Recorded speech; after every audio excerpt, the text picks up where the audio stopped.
টানা দুদিন শ্রীভূমি জেলায় শান্তিপূর্ণভাবে সম্পন্ন হলো ভোট গ্রহণ প্রক্রিয়া। শ্রীভূমি জেলার বিজয়ী জেলা পরিষদ প্রার্থীদের নাম: বিজয়ীদের দলে 11টি আসন এবং কংগ্রেসের দলে 5টি আসন। এবারের জেলা পরিষদ ভোট গঠন করবে ভারতীয় জনতা পার্টি। 1 নম্বর মাইজগ্রাম সুপ্রাকান্তি জেলা পরিষদ আসনে বিজেপি প্রার্থী সাথী রায় কুড়ির জয়লাভ। 2 নম্বর রাজাটিলা উমরপুর জেলা পরিষদ আসনে কংগ্রেস প্রার্থী জিল্লুল নূর চৌধুরীর জয়লাভ। 3 নম্বর শ্রীগৌরী জেলা পরিষদ আসনে বিজেপি প্রার্থী আইনজীবী অর্চনা দত্ত সরকারের জয়লাভ। 4 নম্বর শ্রীমন্ত কানিশাইল বাসাইল জেলা পরিষদ আসনে কংগ্রেস প্রার্থীর জয়লাভ।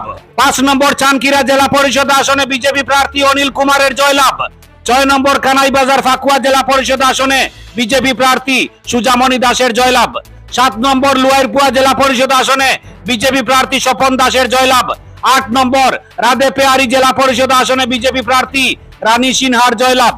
9 নম্বর আনিপুর জেলা পরিষদ আসনে বিজেপি প্রার্থী রেজওয়ানা বেগমের জয়লাভ। 10 নম্বর বৈদব্রগড় জেলা পরিষদ আসনে বিজেপি প্রার্থী রাজেশ দাসের জয়লাভ। 11 নম্বর সেরাগি জেলা পরিষদ আসনে বিজেপি প্রার্থী পঙ্কজ রায় শর্মার জয়লাভ। 12 নম্বর দুর্লভচড়া জেলা পরিষদ আসনে বিজেপি প্রার্থী প্রণব মুখার্জির জয়লাভ। 13 নম্বর কালীগঞ্জ জেলা পরিষদ আসনে কংগ্রেস প্রার্থী খাদিজা বেগমের জয়লাভ। 14 নম্বর লক্ষ্মীবাজার জেলা পরিষদ আসনে কংগ্রেস প্রার্থী নীলুপা বেগম। 15 নম্বর নিলামবাজার জেলা পরিষদ আসনে বিজেপি প্রার্থী অভিজিৎ রায়ের জয়লাভ।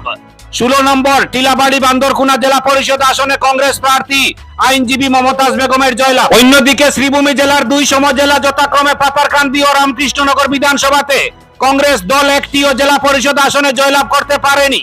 ব্যুরো রিপোর্ট, আমার সোনার কালীগঞ্জ। আমি প্রথমেই জানতাম যে বিরাট ভোটের ব্যবধানে আমি জয়ী হব, কারণ ডিলিমিটেশনের পরে আমি যখন এই সমষ্টিতে বিভিন্ন কোনায় যাই তখনও আমি দেখেছি মানুষের মধ্যে আলাদা একটা আনন্দ উদ্দীপনা। তখনও আমি বুঝতে পেরেছিলাম যদি আমি এবার নির্বাচনে অবতীর্ণ হই, দল যদি আমাকে প্রার্থী দিতে বিরাট ভোটের ব্যবধানে জয়ী হব, তো হাইয়েস্ট ভোট মানে আমি পাবো। এই ধরনের মানে এই ধারণাটা আমার আগের থেকেই ছিল। তো আজকের দিন এটা আসলে বাস্তবায়িত হয়েছে। দেখা গিয়েছিল প্রাক্তন মন্ত্রী আপনার বিরুদ্ধে মাঠে নেমেছিলেন। এটা সরাসরি আমিও তো দেখেছি, উনি মাঠে নেমেছেন, ওনাকে মানুষ প্রত্যাখ্যান করেই তো আমাকে ভোট দিল। এখন আপনার জেলা পরিষদে কাজটা কি থাকছে? প্রথম কাজ যেটা আপনার বিগত টার্মে আপনি শেষ করতে পারেননি। কাজ বলতে আমি যে মানুষের আর্থসামাজিক উন্নয়নটা হচ্ছে সবথেকে বড় উন্নয়ন। আজকের দিনে আমরা অনেক নেতা দেখি, কিন্তু নেতাদের মধ্যে ব্যক্তিত্বের কোনো বিকাশ দেখি না। অনেক নেতা আছেন যারা ওনার মানে ব্যক্তিত্ব, যেটা আমি বলবো, ওনারা সবাই নিজের ব্যক্তিত্বকে দিশপুরের কাছে আত্মসমর্পণ করে দেন। তো আমি চাইবো প্রত্যেক আজকের দিনে যারা যুব সমাজ আছে ওদের জন্য ব্যক্তিত্বের বিকাশ ঘটক, সত্যকে সত্য বলার মতো একটা ক্ষমতা ওরা যেন রাখে, অন্যায়ের জন্য প্রতিবাদ করা ওদের মানে একটা নৈতিক দায়িত্ব বলে মনে করে সেইভাবে জনসাধারণকে ইন্সপায়ার করবা। আর বেসিক যেগুলো মানে সমস্যা আছে সেগুলো সমাধান করার যথেষ্ট চেষ্টা করবে। কালীগঞ্জ জেলা পরিষদের ভারতীয় জাতীয় কংগ্রেসের মনোনীত প্রার্থী খাদিজা বেগম আজকে বৃহৎ ভোটের ডিফারেন্সে তাই জিতছেন। আমার ওয়াইফ, আমি তার প্রতিনিধি হিসাবে আছি রিজু আহমদ তালুকদার।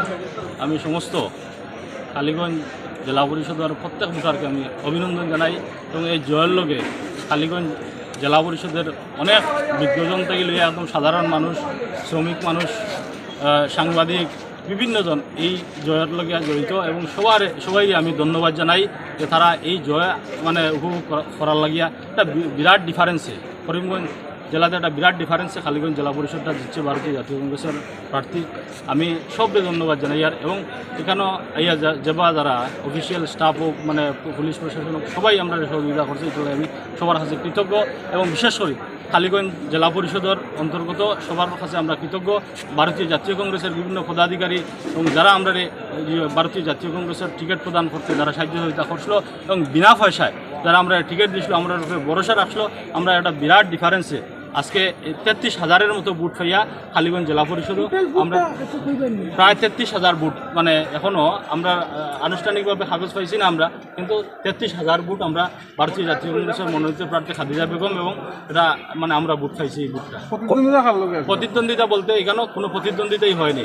বিরোধী পক্ষ 6-7 হাজারের মাঝে সীমিত আসলো, তার কারণে আমরা এটাতে প্রতিদ্বন্দ্বিতা বলবো না। প্রতিদ্বন্দ্বিতা তো আপনারা জানেন যে এটা টক্কর হলে বা হাড্ডাহাড্ডি লড়াই হলে এটার প্রতিদ্বন্দ্বিতা হয়। এখানে প্রতিদ্বন্দ্বিতা কোনো শব্দই আসতে পারে না।